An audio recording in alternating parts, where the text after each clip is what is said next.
Muy buenas noches. Sí, es grato ver rostros que conocemos de tantos años. No de 30 años, pero sí de muchos años. Es muy grato. En septiembre fue muy rico estar acá, compartir con algunos y es especial. Siempre he dicho que acá me siento en casa, siempre. Y la amistad que nos une junto al pastor Robin, a la pastora Verónica, es muy especial. A Verito, como yo le digo. Es muy especial, gente que quiero mucho de acá. Y qué mejor que juntarnos para celebrar algo tan especial como el recordatorio de que Jesús nació. Eso no puede haber una cita mejor. Felicitar a los pastores, a los maestros de la escuela dominical de Semillitas de Tierra Santa, este tesoro que son los niños.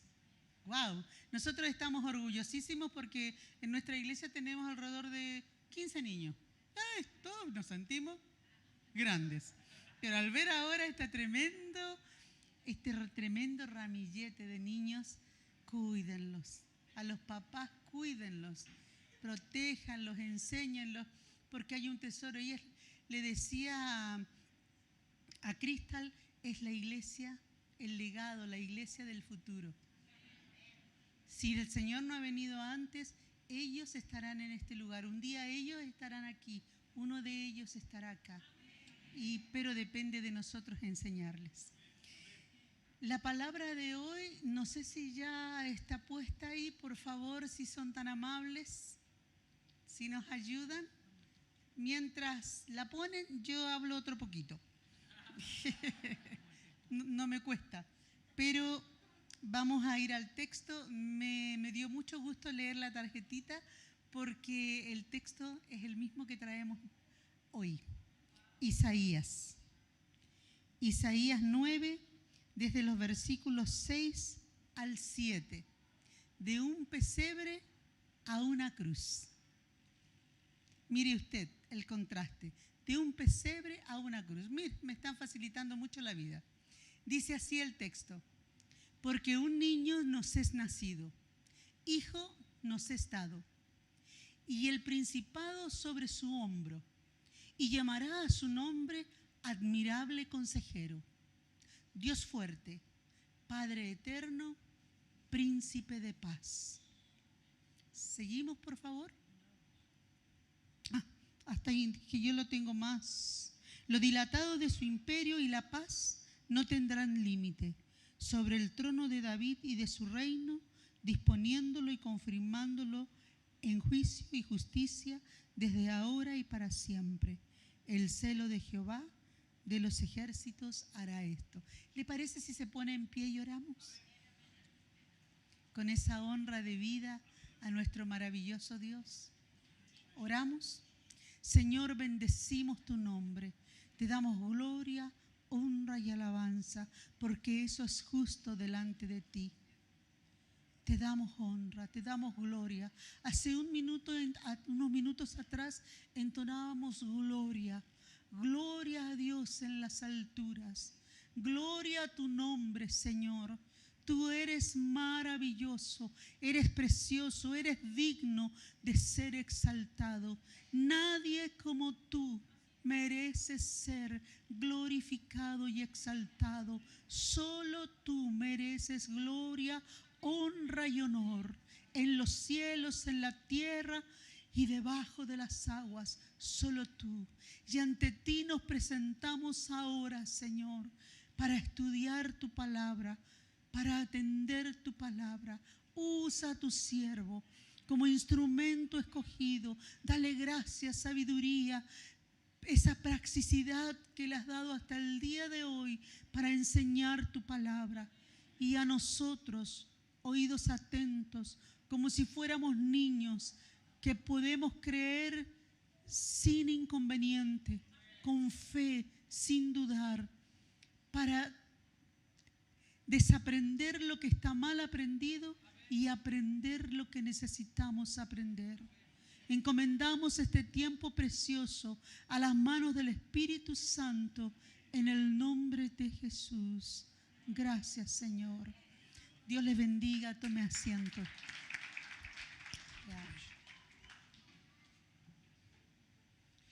Aleluya. De un pesebre a una cruz. Ese es el título de esta palabra que el Señor ha puesto en mi corazón. Es tiempo de Navidad y es más que sabido que es tiempo de esfuerzo, de dedicación, de tensiones, de estrés, de regalos, de comidas y de todo aquello. Es tiempo donde los más beneficiados son los comerciantes, y bien por ello. Los más endeudados somos quienes hacemos regalos, y mal por ellos. Pero sinceramente, solo la iglesia debiera saber el sentido correcto de la Natividad. Solo la iglesia tendría que entender el significado que tiene esta fiesta, que es una fiesta hipotética. No hay ninguna seguridad que fue 25 de diciembre, lo más seguro que no.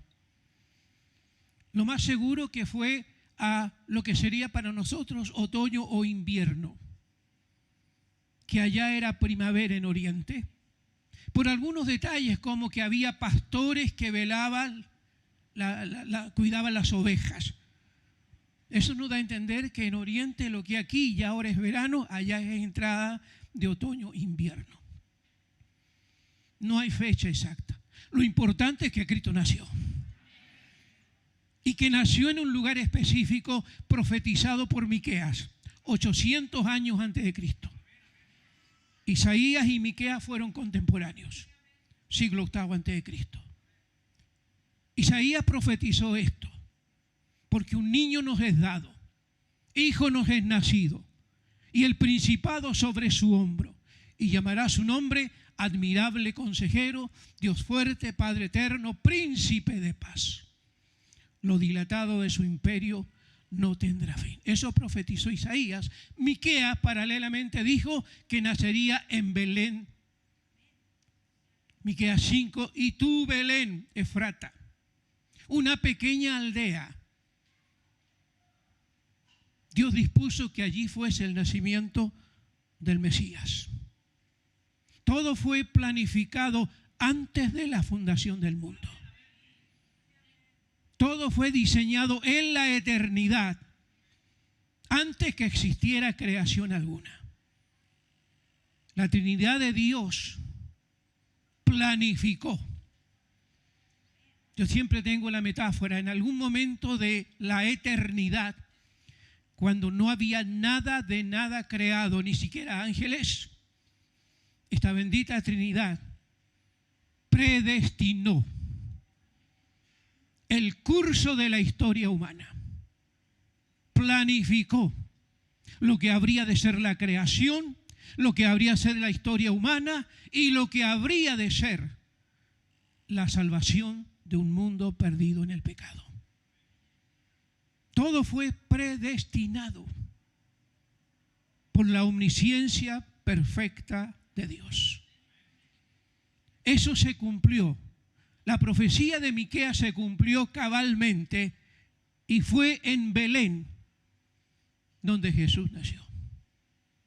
Fue necesario que el Espíritu de Dios moviera todo el imperio romano y le hiciese al emperador determinar un censo. Y el emperador ordenó un censo y todo el mundo bajo el imperio romano se trasladó a sus lugares de origen para empadronarse.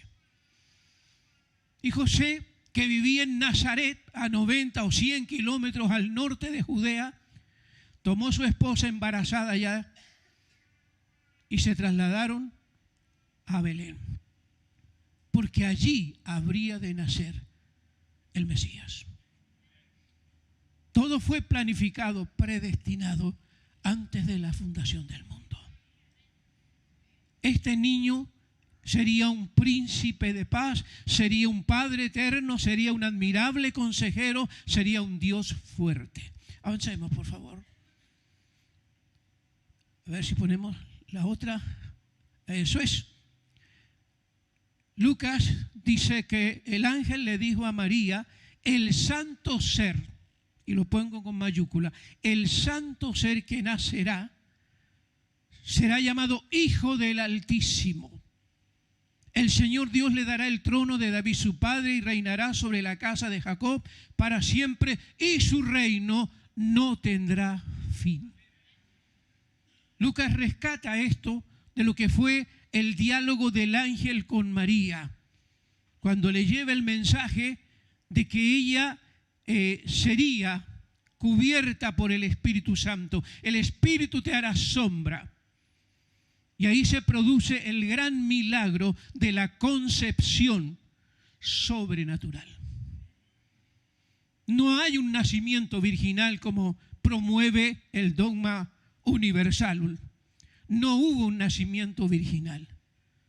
Hubo una concepción sobrenatural. Amén. Porque la Iglesia Católica promueve el dogma del nacimiento virginal, suponiendo que María fue concebida también sin pecado. Eso es una mentira. El milagro se dio en la concepción. El Espíritu Santo te hará sombra. Y el santo ser que nacerá, un santo ser, un ser sin pecado. Fue concebido sin pecado. No hubo genes humanos. Hubo una acción del Espíritu Santo, poniendo en el vientre de María el cigoto. La gestación fue natural y el parto también fue natural. Por eso que no hubo nacimiento virginal. Una concepción sobrenatural. Amén. Ahora, todo esto fue planificado. Avanzamos, por favor. Sería el santo ser, sería llamado Hijo del Altísimo. Ahora, ¿cuál es el sentido bíblico de la natividad del Hijo del Hombre? Y a la luz de las Escrituras, vamos a ver que hay 5 propósitos. 5 grandes propósitos por los cuales el Señor Jesucristo asumió forma de hombre, fue encarnado, concebido como hombre, pero sin pecado. Avanzamos, por favor. Y la presencia de Jesucristo en la tierra entonces obedece a 5 grandes propósitos. 5 grandes propósitos, y es donde quiero detenerme. Un poquito más, por favor. El primero de estos propósitos es revelar al mundo quién es Dios. ¿Cómo es Dios? ¿Quién es Dios? Dios es espíritu en esencia. Eso dice Jesús en el Evangelio de Juan, capítulo 4. Dios es espíritu. Y si es espíritu, no tiene forma, no está sujeto a espacio. Es espíritu, es aire. No se puede ver, no se puede percibir. No se puede comprender. Dios es espíritu. Y fue necesario que Jesucristo le diese a conocer. Era imprescindible para que el mundo pudiese relacionarse con Dios, que pudiese el hombre tener un referente. Algo que me diera la idea, un hombre que me indicara cómo es Dios. Y el primer propósito, avancemos una más, el primer propósito es que Dios se hiciese hombre. El Hijo de Dios tomó forma de hombre. Juan dice, a Dios nadie le vio jamás. Y ese jamás incluye a Adán y Eva. Ellos oían la voz de Dios. El Espíritu de Dios se paseaba en el huerto, oían la voz de Dios, conversaban con Dios, pero nunca le vieron. Le oyeron, pero nunca le vieron. En el plan de Dios estaba que Jesucristo fuese la revelación de Dios. A Dios nadie le vio jamás. El unigénito que está en el seno del Padre, ahí en la esencia de Dios, Él le ha dado a conocer. ¿Qué hubiese pasado? Alguna vez le pregunté a un estudiante en la clase, ¿qué hubiese pasado si Adán no peca? Pongámonos en el hipotético cuadro que Adán no peca. Vamos más allá, el diablo no tentó a Adán y Eva. ¿Qué hubiese pasado? ¿Habría venido Cristo? Y algunos dijeron, no tiene sentido que venga. Yo le digo, sí, pues tiene sentido. Porque Cristo vino no por causa del pecado de Adán, no por causa de la tentación del diablo, vino por la causa de revelarse a sí mismo. Aleluya, para que el hombre conociese a Dios en la persona de Cristo. Quien ha visto a Cristo ha visto a Dios. Quien conoce a Cristo conoce a Dios. Quien no conoce a Cristo no conoce a Dios. Aleluya. Celebramos la manifestación del Dios hombre que viene para revelarnos al Padre, que viene para decirnos, como le dijo a Felipe, el que me ha visto a mí ha visto al Padre, porque el Padre y yo somos uno. Se le llamó el unigénito. A veces decimos que Jesús es el único Hijo de Dios. No es el concepto correcto. Es el unigénito. Juan dice el unigénito. Un mismo gen, un mismo ADN, una misma esencia. Es el unigénito, Hijo de Dios. A Dios nadie le oyó jamás. El unigénito que está en el seno del Padre. Él lo ha dado a conocer. Así que en Navidad, como fiesta especial, nos debe llevar a alabar a Dios por el nacimiento de aquel que viene para revelarnos a Cristo, revelarnos al Padre. El que a mí viene, ¿verdad? Nadie va al Padre sino, nadie viene al Padre sino por mí. El Padre y yo somos uno. Celebramos el milagro de la concepción sobrenatural que hizo que naciese el Dios hombre. Dios tomó forma de hombre.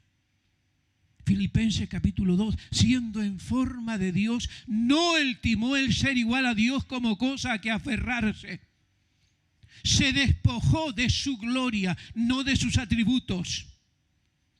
Se despojó de su esfera de gloria. De allí a eso renunció para tomar forma de hombre. Y estando en la condición de hombre se humilló y se hizo siervo. Revelarnos al Padre. Gloria a Dios por eso. Conocemos al Padre porque conocemos a Cristo. Tenemos al Padre porque Cristo es nuestro Señor. Aleluya. Y el que tiene a Cristo tiene al Padre. Y nadie viene al Padre si no es por Cristo. Primer propósito. Segundo propósito. Sigamos, por favor. Introducir en el mundo el reino de los cielos. Hasta antes que viniera Cristo, todo el mundo estaba en tinieblas. Todo era tiniebla. El pueblo que andaba en tinieblas vio gran luz. Jesucristo nos trae el reino. Amén. Cuando Él nace y empieza su ministerio, dice, Avancemos, por favor, ahí en Mateo 4:17. Entonces Jesús comenzó a predicar y a decir: arrepentíos porque el reino de los cielos se ha acercado. La iglesia es parte del reino. Hemos recibido a Cristo, hemos nacido de nuevo y hemos entrado al reino. ¿Cuántos están en el reino? Aleluya, somos hijos del Rey de Reyes y Señor de Señores. Un reino espiritual. Mi reino no es de este mundo. Es el reino que vino de arriba. Es el reino que vino con el Señor. Y para entrar al reino hay que nacer de nuevo. Hay que ser como niño. El que no nace de nuevo no entra al reino. Me llama la atención que esta enseñanza Jesús se la da a uno de los grandes eruditos, un rabino sobresaliente, un maestro de la ley como Nicodemo, que se interesó por conocer de Jesús. Sabemos que ha venido de Dios porque las obras que tú haces nadie más las puede hacer. Jesús no dijo gracias por el elogio, dijo no, tienes que nacer de nuevo. Vamos directo al punto. Necesitas nacer de nuevo. Porque ni la religión, ni la teología, ni los años de ministerio, ni la moralidad que puedas tener te da salvación si no entras al reino. Jesús nos trajo el reino. Y estamos en el reino. Amén. Es más que estar en la iglesia. Se puede ser evangélico, se puede ser ministro de la palabra, se puede ser teólogo, se puede ser todo lo que queramos, pero si no ha nacido de nuevo, está en tiniebla.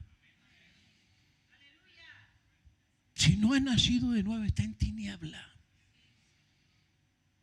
El llamado que hace Jesús: arrepiéntanse, porque el reino de los cielos se ha acercado. Celebramos la llegada del reino de los cielos a esta tierra.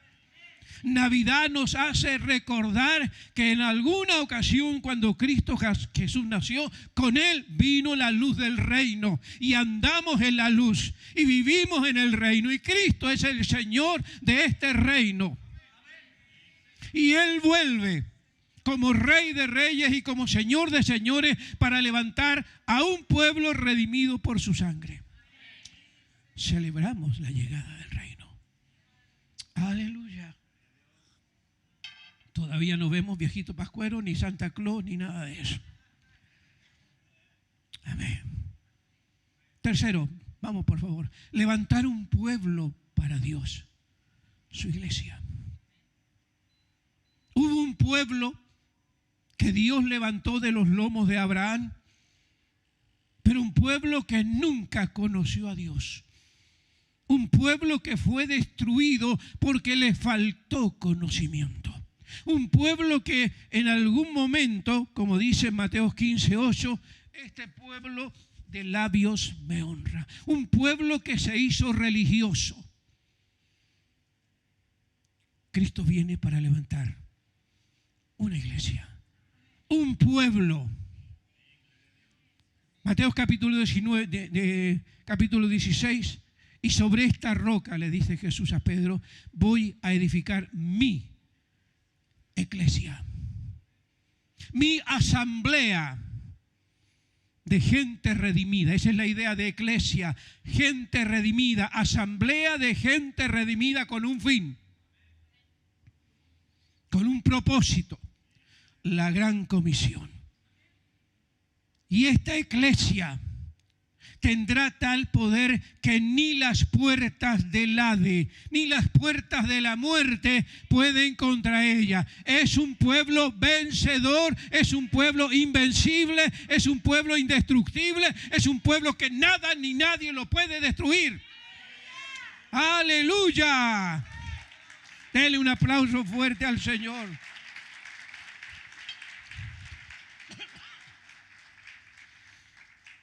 Voy a edificar mi iglesia.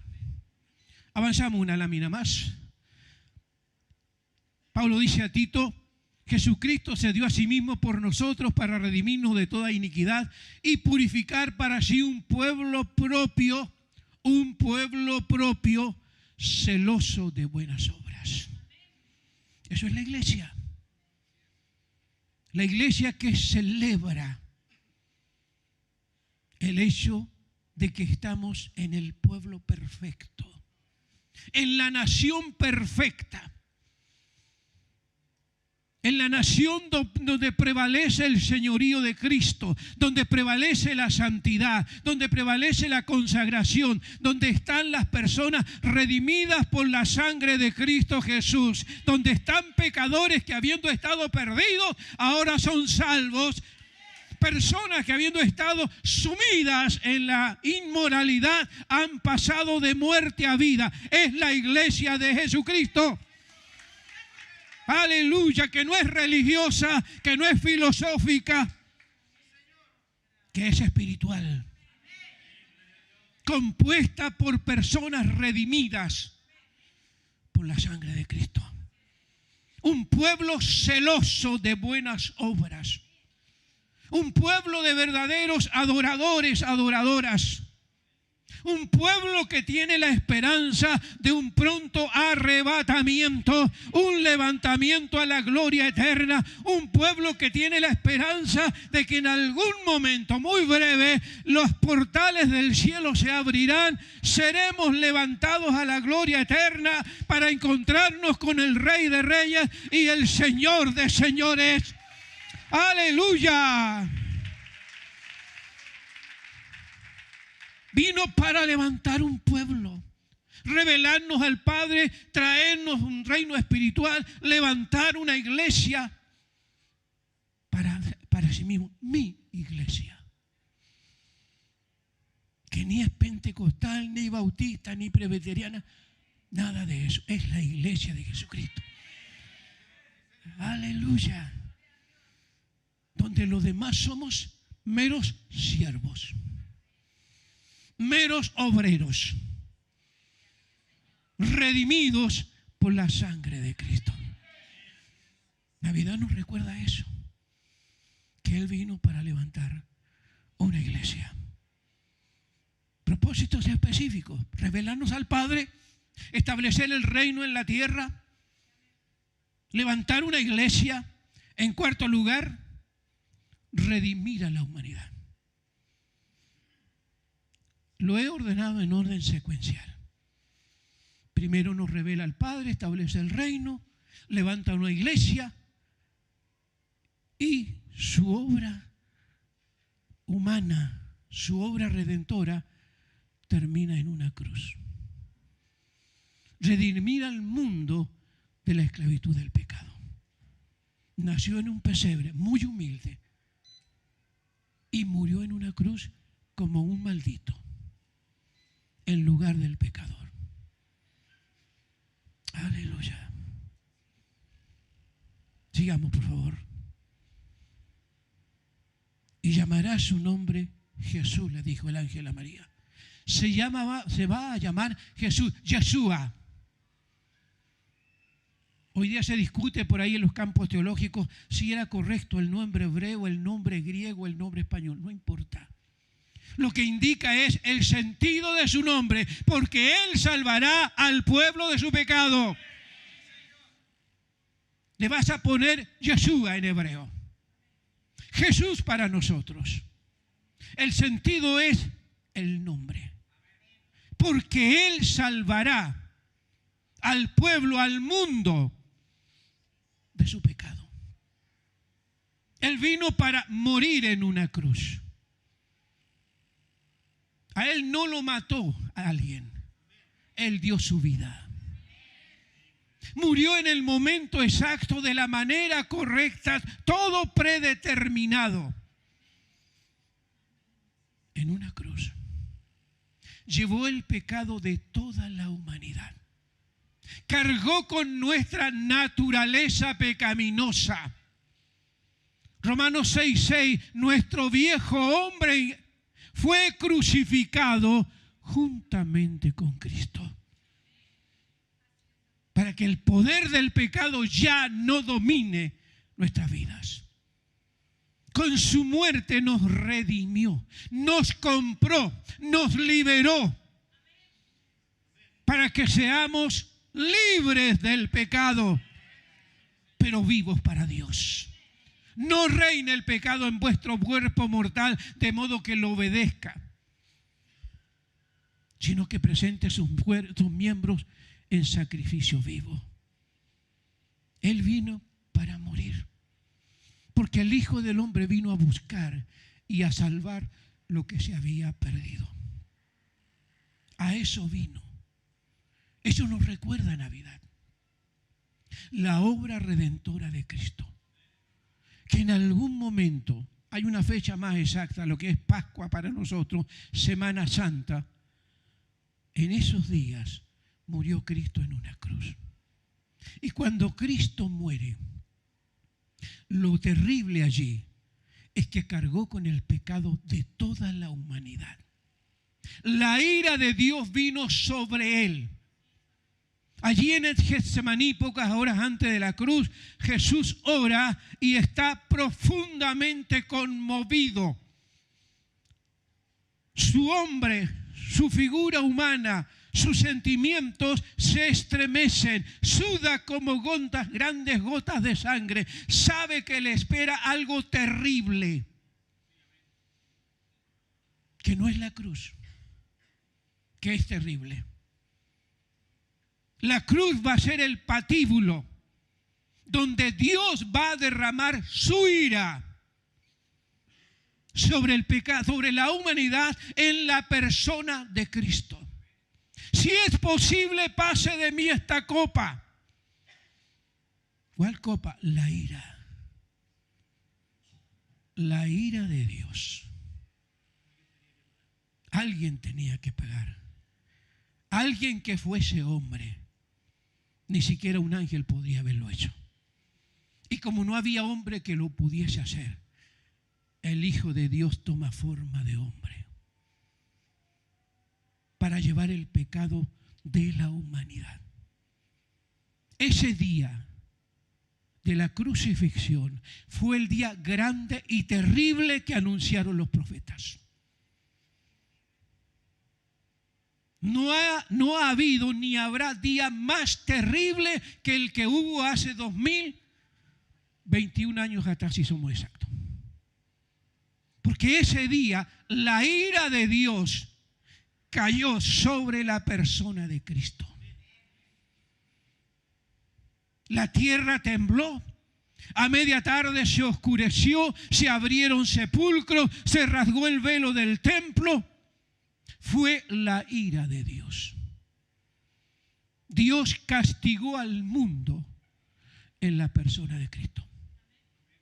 2 Corintios 5:14 dice, el amor de Cristo nos constriñe, nos obliga a pensar esto, que si uno murió por todos, luego todos murieron y por todos murió. Para que los que viven ya no vivan para sí, sino para aquel que murió y resucitó por ellos. Gloria a Dios, para que vivamos para la gloria de aquel que murió y resucitó. Vivir para la gloria de Dios, vivir para agradar a Dios, vivir para honrar a Dios. Porque Él llevó nuestro pecado. Murió como un maldito, cargando con el pecado de la humanidad. Amén. Eso es Navidad. Esto es Navidad. Recordar que nació en un pesebre para morir terriblemente en una cruz. Para que todo aquel que en Él cree no se pierda, mas tenga vida eterna. Y en quinto lugar, la natividad del Señor es el medio más poderoso que representa juicio. Es elemento de juicio. Porque todos quienes celebran Navidad de cualquier forma tienen que aceptar que en algún momento Cristo nació. Salvo algunos países como Uruguay que no celebran Navidad. Es el día de la familia para ellos. Algunos países por ley o por cultura lo desconocen. Pero la gran mayoría del mundo celebra Navidad de una manera incorrecta, repito, regalos, fiestas. Pero por el hecho que lo acepte, por el hecho que en el calendario esté celebrado como feriado el nacimiento de Cristo, hace saber al mundo que sí, Cristo nació. Hace responsable al mundo. Sigamos una lámina más.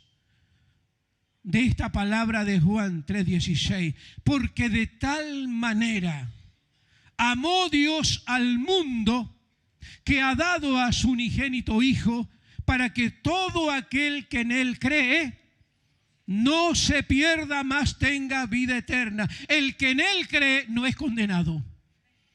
Eso es sentencia divina. El que recibe a Cristo, el que abraza la fe en Cristo, pasa de condenación a salvación. No es condenado. Pero el que no cree, el que sigue incrédulo, el que sigue negando a Cristo, ya está condenado. Porque el más grande pecado de un hombre o de una persona, de un ser humano, el más grande pecado es la incredulidad. Esa es la causa de la condenación. La fe es la causa de salvación. El que en Él cree no es condenado. Esto está dictaminado, predeterminado en la eternidad. El que en Él cree no es condenado. Pero el que no cree, el que no le recibe, entonces sí está condenado. Porque no ha creído en el nombre del unigénito Hijo de Dios. Él vino para establecer esto también. La Navidad es un elemento de juicio, de seguridad, de alegría para nosotros por ser salvos por la fe en Cristo, por la gracia del Señor, y de condenación para los incrédulos. Sigamos, por favor. Y ya estoy terminando. Ahí en Juan 17, cuando Jesús ora ahí en el Getsemaní, angustiado, afligido, sabiendo que le quedan pocas horas, esta fue su oración. Estas cosas ha hablado Jesús. Levantando los ojos al cielo, dijo: Padre, la hora ha llegado. Glorifica a tu Hijo, para que también tu Hijo te glorifique a ti.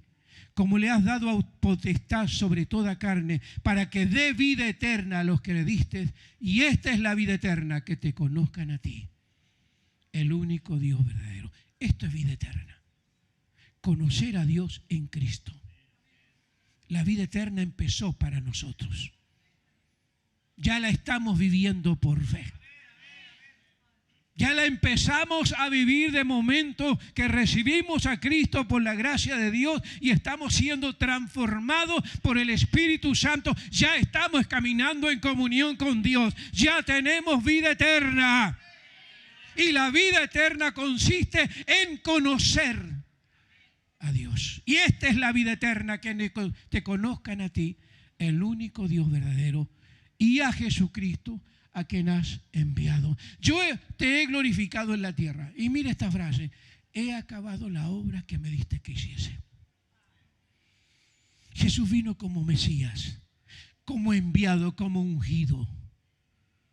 Pero ese mesianismo empezó en el pesebre y terminó en la cruz. Él no resucitó como Mesías, resucitó como Señor.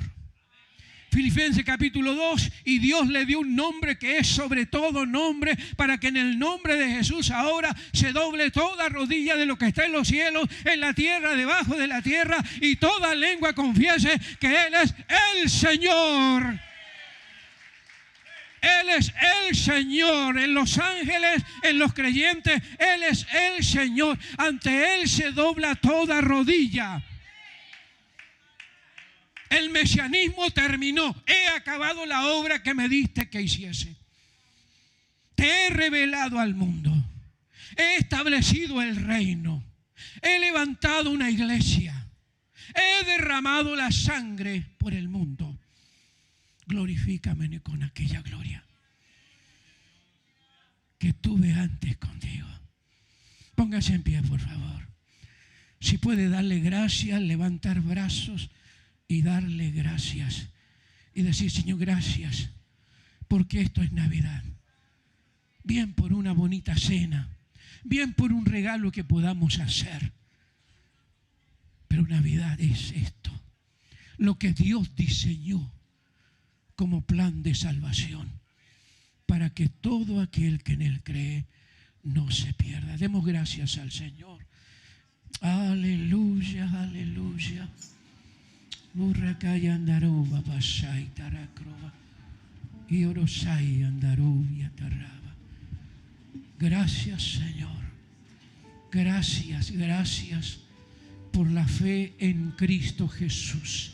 Gracias porque nos acercamos al trono de la gracia por medio de Jesucristo.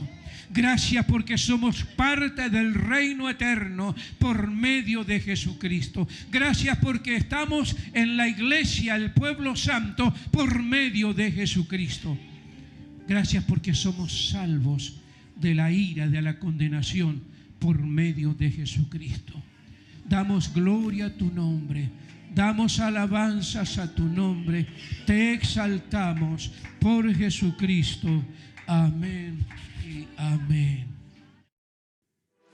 Hola, esperamos que este tema haya sido de bendición para tu vida. Síguenos en nuestras redes sociales, ponle me gusta, pero por sobre todo, compártelo.